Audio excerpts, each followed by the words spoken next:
Hey, Happy New Year. So, change of plans. Pat wasn't able to make it today, and I have two very special guests joining me.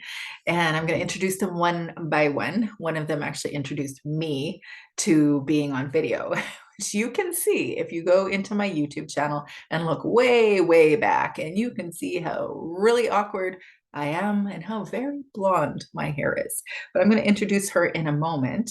I'm going to introduce both of my girls today and who are on Christmas break at present.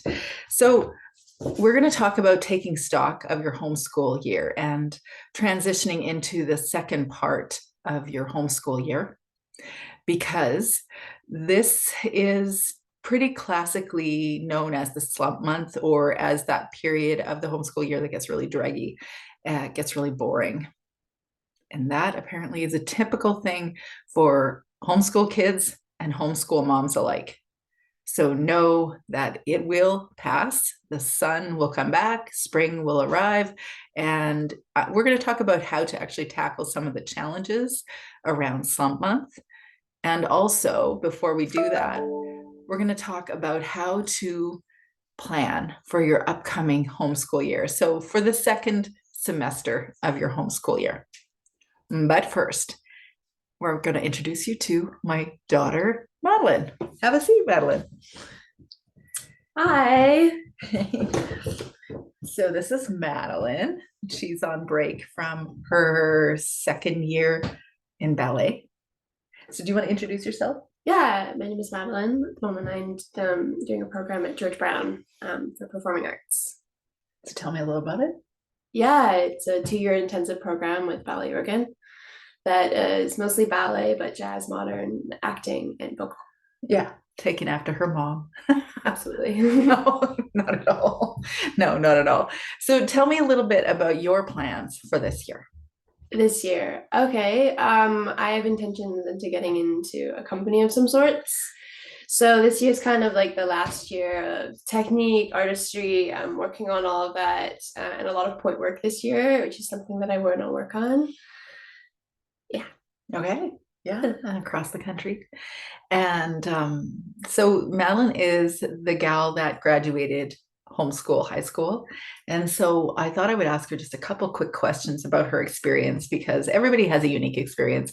Everybody was homeschooled, but Madeline was homeschool high schooled. And so the way that she experiences things might be a little bit different. We'll see. So, what was your experience going from? I think the first time this is one of my homeschool regrets, is that a true test, the very first test that you had was in UBC, Right. and like right, not ever had an official test. Maybe you had some through a online science program, Mhm. but to truly be in an environment where you're first being tested, and that was in university to see if you could place in university. So you didn't get a lot of prep time on stuff like that. No, no, I would say the testing wasn't challenging, but the one thing that I would say I wasn't very privy to was the time. I think sometimes it's easy to get into your head and then you're like, okay, there's only a certain amount of time, and you're like checking the time, you're like, what else do I have to do? So in that sense, that was something I think I could have spent more time on, but the testing in general, Yeah, I worked on as I went. right. So tell me something. I'm looking at the screen, by the way, so that y'all can see me. Normally, I would be looking here. But so you had an experience going right up to the end of grade 12, unschooling essentially, even though you were quite academic in your unschooled, in your unschooled experience. So what would you say now that you are in a formal learning program? What are the things that you experienced that you were surprised by, or the things that you say, I really didn't need to know this thing that everybody always said in school, you need to know X, or what have you learned about learning? Hmm. Um, I think it's a little different now that it's not like fully academic, now that it's more in the arts, so there's difference in there.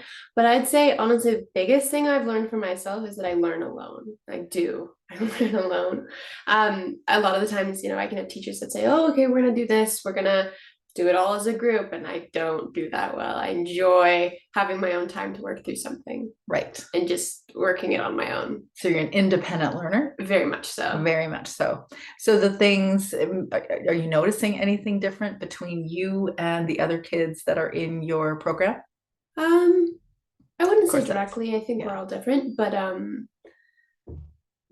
maybe I think this is just me innately, but that I like to be alone in that sense and like learn better if I'm doing it by myself.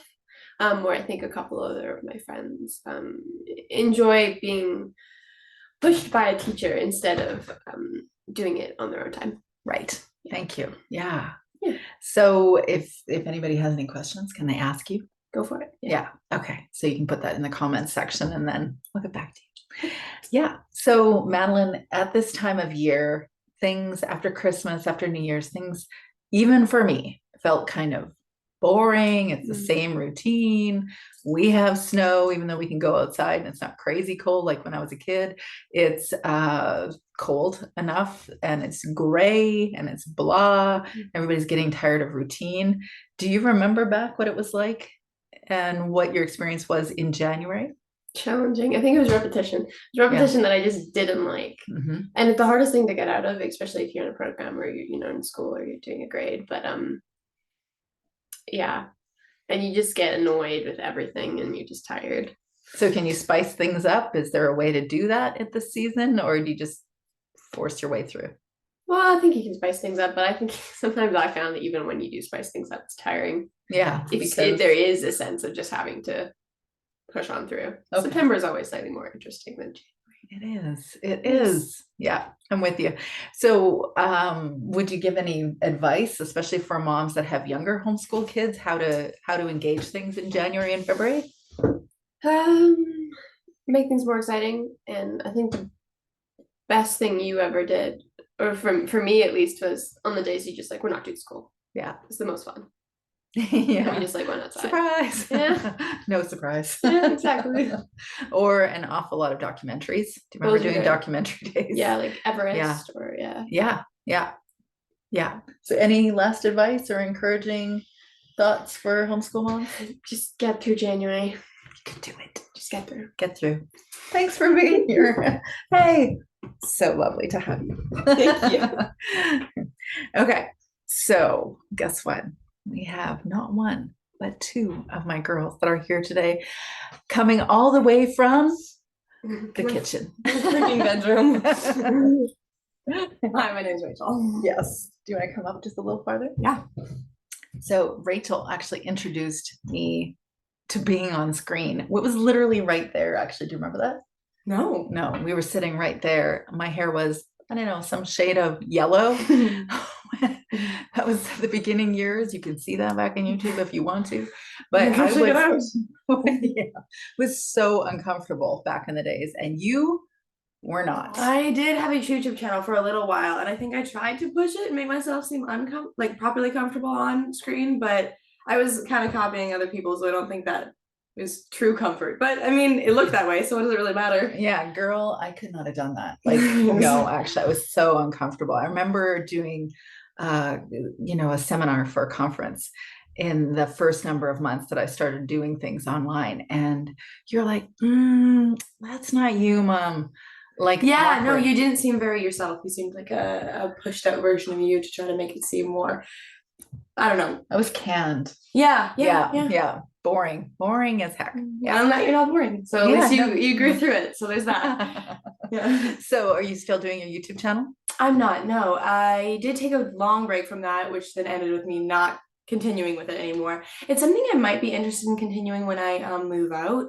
So I have honestly more interesting things to do, like a different life to document. But other than that, I don't think at the moment that is much of an interest for me. So I think I've kind of just put it on pause for a while. Yeah. So what is your intention? Because Rachel is graduating at the end of June, right after she turns 18. No, early June actually on the 9th. Oh, okay. All right. Anyways. Okay. What's my intention for after that? Yeah. I'm planning to go to Montreal to a fashion program, and I'm really hoping that works out easily. There's not too much particular because I'm not really sure what I'll do there. I know I'll take that program. I might take other courses like an acting course or some vocal projects or something of that sort. But other than that, that is what I'm gonna do. I'm gonna head east. Woohoo! Yeah, very exciting. It'll be Join the interesting. crowd. Good, Yeah. yeah. So, any plans? You're gonna do that in Montreal, and how are you prepping for that? Oh wow. I mean, I searched up the program. I've tried to put a lot of like to take a lot of information in from that. Find places to live for like student housing. That's really difficult, especially trying to keep it cheap. And with the program that I'm going to, they don't have their own separate student housing, so that's hard to find. But other than that, I'm kind of just prepping that kind of stuff. I know that sometimes when I'm in my room, I'm pretty observant on what I can bring and what I want to bring, and certain books that I might not be interested in taking. So it's kind of different to see catch yourself doing that. But other than that, I'm not really prepping too much because there's not much to, I guess, need to prep. Yeah. Now, for the audience, Rachel is graduating from high school and she homeschooled 3 years ago. So Yeah. when I ask you these questions, hopefully you'll They're a remember little anything. old. They're a little Okay. old. Yeah, 3 years ago. Ages ago. Ages. Okay. I mean, 3 years is a lot though. Okay. It is. 2016 was yesterday, but okay. Okay, so tell me. I mean, that was 5 years ago. 2016? No, more, 7. Okay. All right. 7. Yeah. Just Oh my saying. goodness. Okay. So if you remember back to homeschool at this time of year, January, February, gray, blah, or what do you remember? It was exciting all the time. No, it wasn't. I know this is the time where you just got less motivated to do anything. I don't think I specifically recall actually a lot. It was just, getting through the programs that we were doing, like Matthew C. Yeah. And that I don't remember, but the science program. I think it was called Apologia. So like, it was just getting through it, and it wasn't really like fun. It was more entertaining at the start of the year, and at the end of the year it was interesting too. But yeah, it's just kind of dull. I didn't prep Rachel in this at all, but she's really good at improv. So what I'm going to ask, yeah, you really are. But what I'm going to ask is, because everybody always wants to know this, transitioning from school to high school, what are the things that you were like, whoa, I had no idea that, or was that not a thing? Okay, this is specifically for my school. I think because I live in a small town and it's less like the TV, but it's not what you think it is. And I know so that sounds so cliche, but I guess I expected it to be very like I don't know. Yeah, and well, it is exciting. I actually do enjoy it, but you expect it to be a lot more like TV and more like gossipy, and there's like cliques, and I don't have that as much in my school. Yeah. Which I think I was surprised about, so I didn't get to prep for that.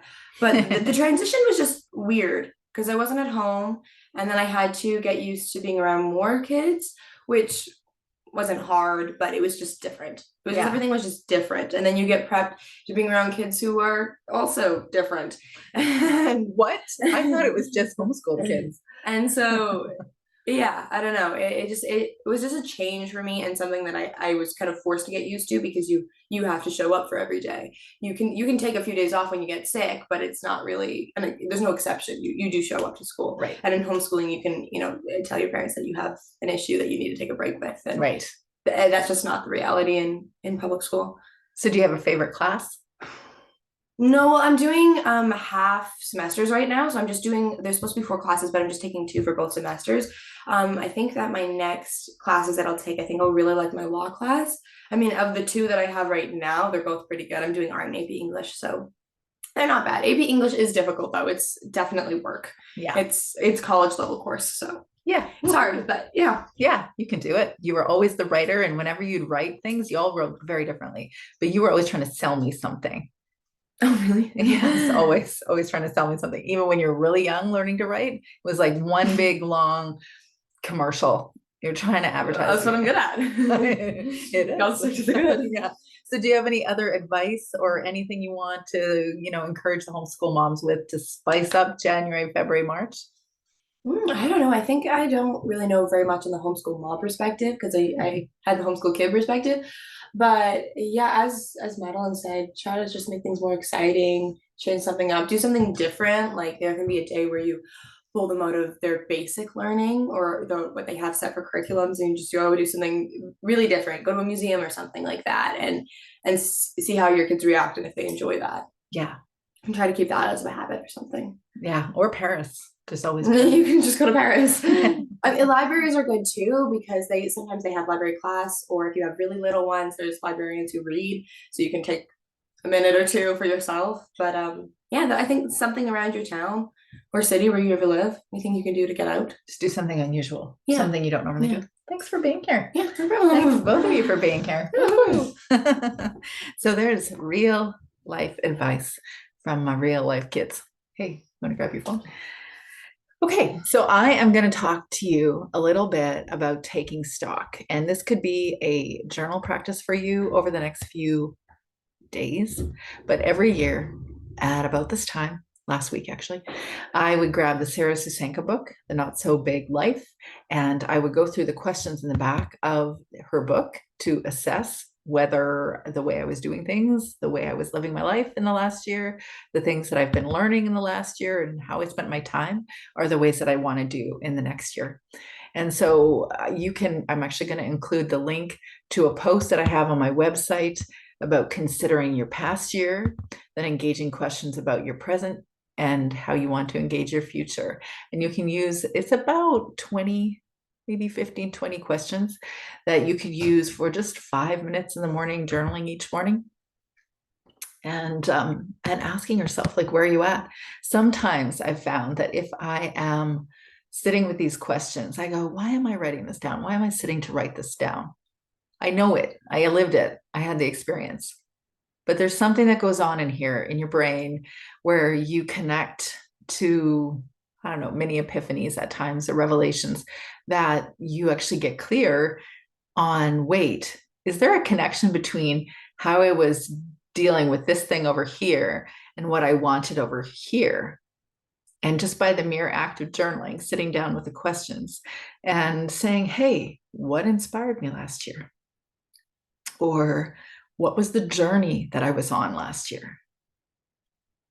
What conditioned patterns have I recognized in myself? And what experiences allowed me to see them more clearly? When you spend time with those questions, and those are just two of the questions of, I think, about 15, 16 questions that I have each morning, they'll help you to get clearer on how you're going to approach the upcoming year. And this can be in homeschool focus, or this can be in your personal life, because as you always hear me say, how you engage your personal life is how you're engaging your homeschool life anyway. So the one thing that I ask everybody at this time of year is, what are your focus words or your intentions? And really what that means for me is choosing a word that represents how you want to show up in your life, in your personal life, in your relationships, whether that be with your partner or your friend, or as a child to your parents, or a friend to a certain person in that relationship. And also a vision word or an intention word around your work or your homeschool life. And also, of course, toward your children.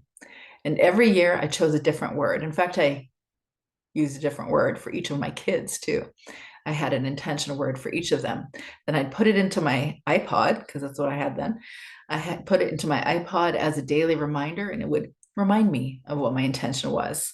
And though it be a small effort, by putting a word as a focus for a specific relationship or a specific activity that I'm doing in the year, it did help me to focus in on that as my intention for that thing. So we consider the past, we plan for the future, and we be present in the present. I really love Henry David Thoreau's quote at the end of this post. Do you remember that I said my favorite quote ever, or the first quote I should say that I ever memorized, was, most men live lives of quiet desperation? It's literally the first quote I memorized, which is kind of weird because I was little when I memorized that. But this is a Henry David Thoreau quote that helps me to summarize how I want to show up. Above all, we cannot afford not to live in the present. He is blessed over all mortals who loses no moment of the passing life in remembering the past. So though we want to honor the past and we want to remember how we showed up or what we were taught or what we were learning, we want to be present. That's the goal.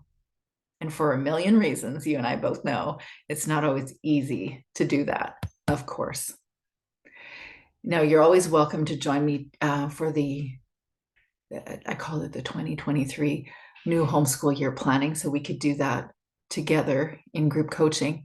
But you can also access the Reimagine Your Homeschool workbook on the same post, which you'll see on my website, capturingthecharmlife.com, at Taking Stock.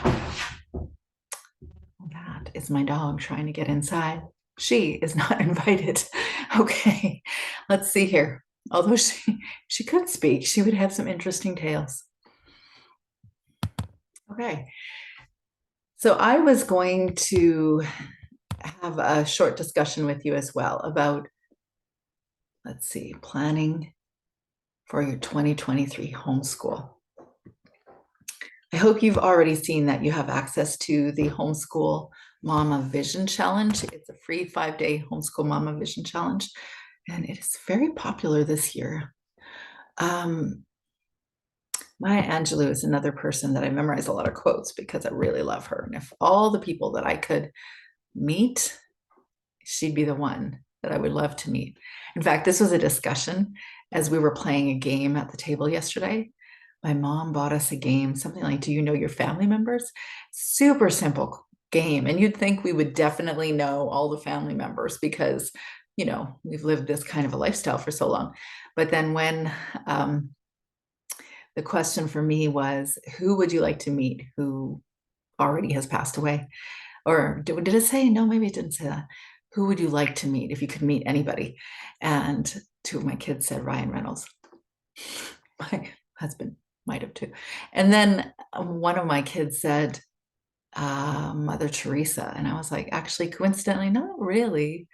Not really. It's Maya Angelou. There's so many things that she said that I just find so wise, like this. The question is not how to survive, but how to thrive with passion, compassion, humor, and style. That's what I wish for you this year, that you can not just survive, but thrive with passion, compassion, humor, and style. So you're welcome to access the 5-day vision challenge, which will also help clarify what you're doing right now, what your intentions are right now. Because just like our kids said, or my kids said, you know, they had different perspectives on how they were experiencing homeschooling. They're both very different. They all are very different. But at this time of year, I know as a homeschool mom, for the first few years, all I thought was, I just really don't like homeschooling when it came to January to about March or April. When spring started happening in March, then it seemed easier. And we transitioned into what I called Charlotte Mason homeschool, because we would go outside and do a lot of nature study and, you know, write poems or read poems by the pond or do something in a nature reserve. And then by May, June, it was unschooling. Okay, like I'm done. We all done. We're going to stop altogether. And there were a lot of natural seasonal transitions from one time to the next. Violet again, my dog. So there were a lot of transitions in seasons like that. And nothing ever felt the same. But I remember thinking in the first few years that this is very boring at this time of year. And am I just wanting to be done with homeschooling? Do I just want to, you know, send the kids back? And that's not actually a joke. I really did say that. And I definitely thought that at times because I was just bored, or people were more agitated in their boredom. Do you see that? When even at Christmas break, sometimes at times you can see that, okay, now the toys have worn off, the energy of the toys have worn off, or the gifts that they've got, and they're just kind of, you know, at each other a little bit. There's more noise, it's kind of more intense. And really, it's a time of boredom. And somehow that boredom or lack of activity gets kids a little more antsy. And so I've noticed it is really useful to come up with a plan for it which I've called Slump Month. Other people have different names for it, but actually coming up with a plan for it. What are you going to do? What are you going to switch out? Maybe you're going to delete a certain curriculum altogether at a certain time of year. Are you going to take a break from it? Or are you going to find a way to do it in a way that the kids are not annoyed by it? Maybe you can put all the different things that you do in a hat. Then you can say, just this week, I'm going to delete the one thing. And it's just this week, but we'll take a break from the one thing. Or maybe you'll insert an afternoon where you're just doing documentaries, because you can learn a lot in documentaries. There's maybe you can reserve a certain book, or you can reserve a certain activity that you would normally do, like Rachel was saying, that you could go to a certain museum or science center or something at a specific time of the year and not do it at the other times of the year. Or maybe you have a basket of activities that you keep just for that time of year.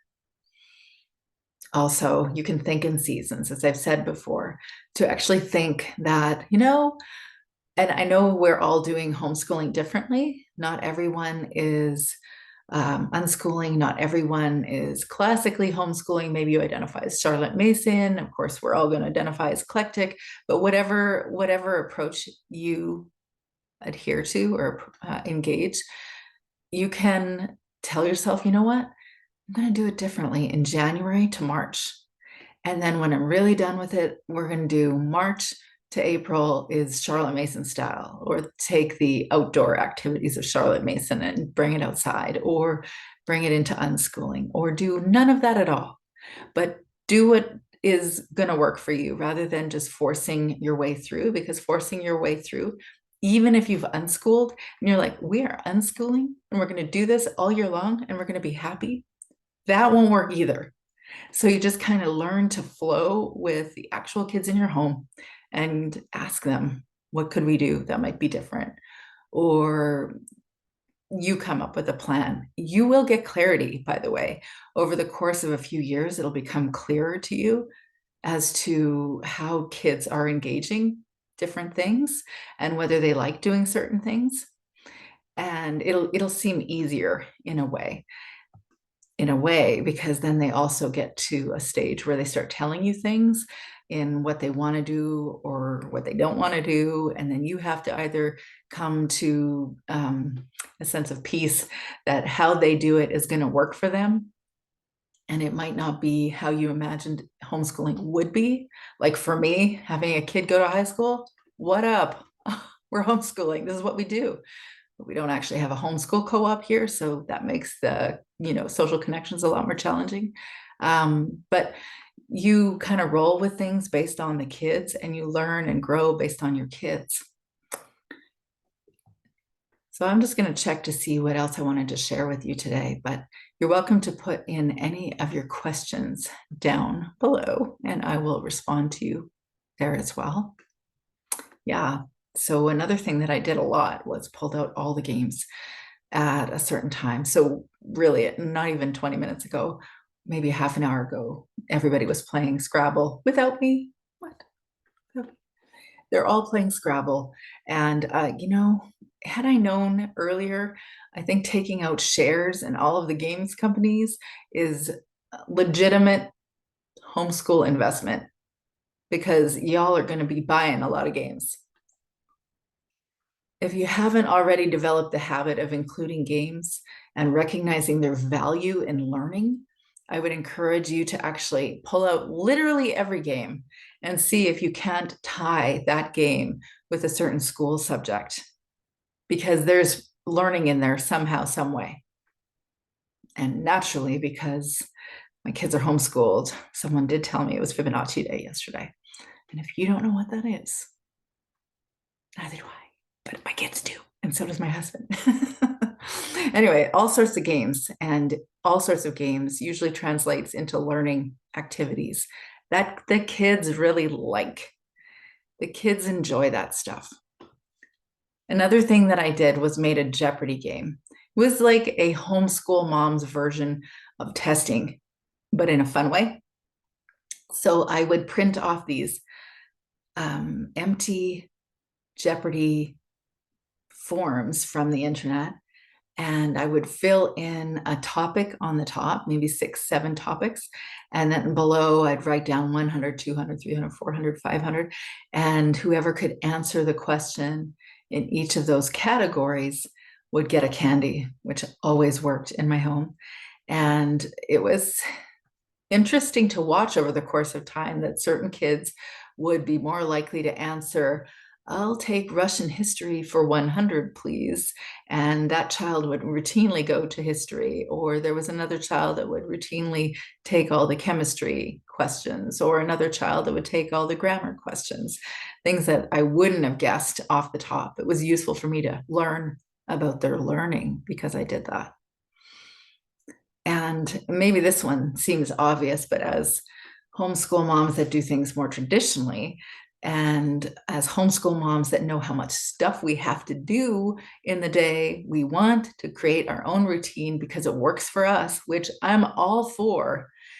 But also at this time of year, learning, practicing that flexibility muscle as a mom to kind of roll with things the way that will work with our kids helps to prevent cabin fever. So just allowing your kids to do the things that they need to do in the order that they need to do it. They're already familiar with your routine in whatever form that is. They're familiar with it. So sometimes just shaking it up and doing something different, asking them how they want to do it, giving them a little more freedom to choose the what, the where, and the when. This will help you, of course, all throughout the year, but it almost feels necessary at this time of year because, reminder, an engaged kiddo is a learning kiddo. So I've got a whole bunch of different ideas that you could do, some fun ideas to slump or to deal with Slump Month. One of them is to take science to the park and to recognize the different experiments that you can see just by watching, I don't know, the teeter-totter or the merry-go-round do its thing and recognizing which scientific laws are attached to that. And if you're like, I have no idea what she's talking about right now, it's okay. First of all, I didn't either in the beginning homeschool years. And second of all, you can check out my post titled How to Beat the Homeschool Slump Month, and it's detailed in that post. You could do a station day. That one was always really popular. Actually having timed activities around the house. So there could be a bananagram station to build their weekly spelling list, if you do that kind of thing, or pull their book out, a book maybe that is their favorite book, and pull out different words from the book and then build bananagram spelling list based on that and see how many they can actually create. Or chemistry experiments in the kitchen. If you haven't already been introduced to that. Math games at the dining room table, or maybe they can have 15 minutes on the iPad for Duolingo. Even I did that. I practiced a little Vietnamese, still getting the notifications. I don't know who's practicing that anymore, but it's still going on the iPad. And, for us in our family, Dad's pretty clever. So trying to stump Dad was definitely a fun thing and also a tricky thing to do, but it was fun. We celebrated the 100th day of studies, which are definitely coming around this time of year. So we'd actually keep track. One of the kids, the younger ones that were learning how to count, would cross off every day until we got to 100. And then we would have a party for our 100th day, which you'll also find on my website.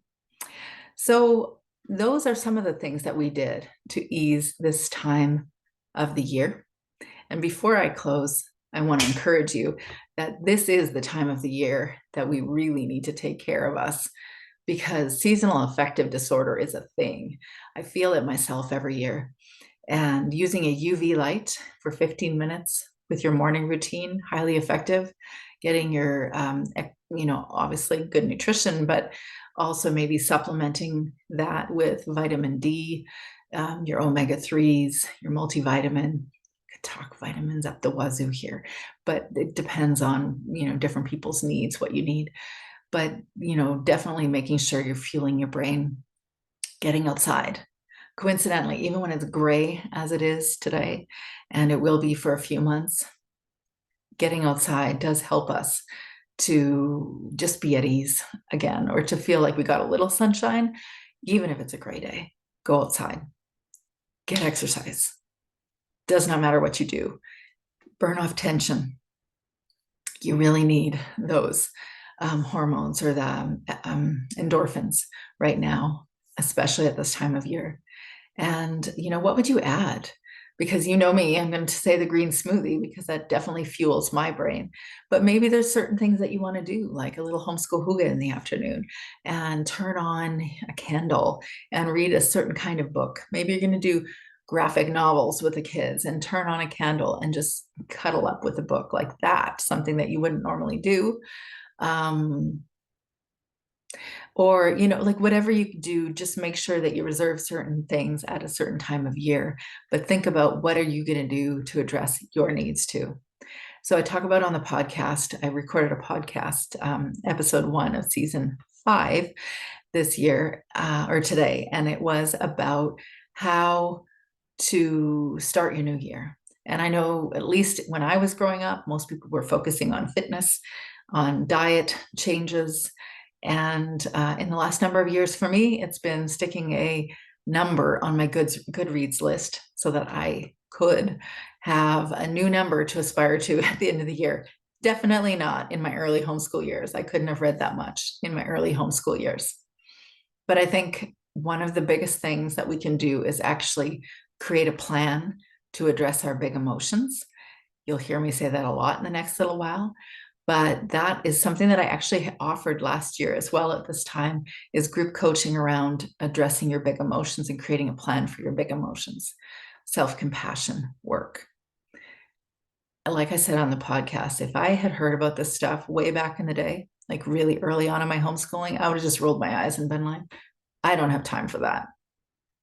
And that was true, except that our big emotions are huge in our world. It helps to frame how we see everything happening around us and how we're experiencing things. And it makes us feel like we can go into shame spirals, feeling guilty that we engaged our kids in a way that we don't want to. We can feel, spend a lot of our days feeling super frustrated or super sad, or just you name the thing. I hear from a lot of homeschool moms that they don't feel good enough. Where is that coming from? I don't think it's coming from homeschooling. Almost always, it's not coming from homeschooling. It's a human thing that we don't feel good enough in something, or you name the emotion, but it's there and we don't have time to deal with it, we say to ourselves, except that it takes so much energy away from our life. You don't have time not to deal with it. So if you want to join me for self-compassion group coaching, I'm going to actually introduce it as an intensive on January 19th, I think, Thursday, January 18th or 19th. And then I'm going to offer another 5 weeks of building strategies into our typical days. So you can learn more about that as well. So I think that is about it. I'm going to wrap it up because that's a good long time. And if you have any comments or any thoughts or anything that you've learned to do in the last little while, if you put comments down below, as our community continues to build, people are going to come back to that. They're going to get ideas from you, and your ideas mean a lot to other people. They see it and they go, oh, so someone else has lived this experience too. And so if you are, experiencing things very differently than how I shared today, then share that in the comment section because you won't be the only one. So I hope you have a great 2023. I know you will. And I'd love to hear your vision words if you come up with a few yourself. Okay, you have a great day. Talk to you soon.